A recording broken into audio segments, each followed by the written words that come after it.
The story centers on Princess Yvette Winchester, an extremely delicate girl spoiled and overprotected by her family, with stunning beauty, capable of enchanting even married women.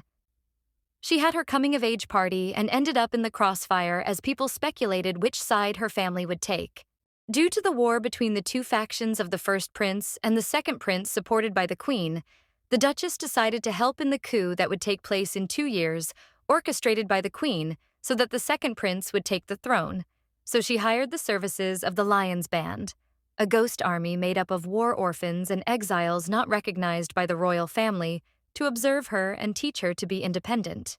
The housekeeper explained that when she was 5 years old, bandits infiltrated her as guards and kidnapped her to ask for ransom. Since then, she became super protected by everyone and never left the house again.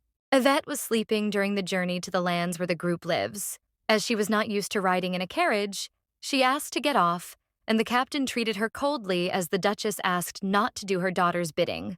When he wanted to teach her how to hunt, he took her to shoot a deer with a bow and arrow, but she couldn't do it and was almost bitten by a snake. So he put her on top of the tree and shot a deer and a bear that appeared. He collected the food and was leaving when he realized he forgot her on top of the tree. She continued training with the bow and arrow until she injured her hands. He saw that she was actually not a self-centered noblewoman. She just didn't have any experience of the most basic things in life and wanted to become useful to her mother. Given everything she said, he also decided to open up and said that he used a knife for the first time not to kill demons, but to kill men, since he came from a region where winter was so intense and food was so scarce, and the adults decided eliminate the children, and in the face of that, he did not hesitate to save them. He also said that for years he eliminated several criminals, but that he still remembered the first person he killed. He said that the suffering the members suffered made him stronger, but if they had a choice, they wouldn't be willing to endure this torment all the time. I was going to reassure her by saying not to feel guilty about growing up in a rich family. And if there is a person she wants to protect, she will become strong. She always tried to do her best to keep up with others and learn more about how to be independent. One of the situations was when she wanted to take a shower and there was no water in the room. Members of the group had said that if she needed help, just talk. But she saw everyone working hard at their activities through the window and decided that she would fetch water from the well alone. She made several trips until her hands were full of calluses.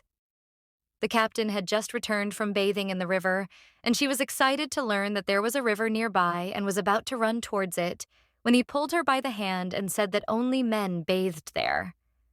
When he saw her hands, he asked what had happened, and when she retreated, she ended up falling and taking him with her. Confused, she said she was fine, but he said he didn't have a bucket on top of his head.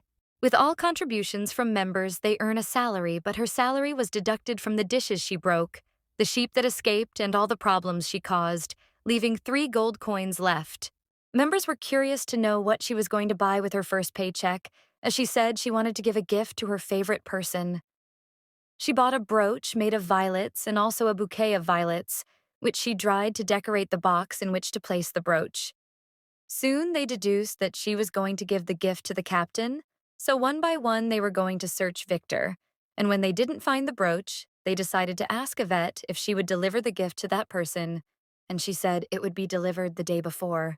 What no one knew was that with her first salary, she bought a gift for the person she loves most in the world, her mother.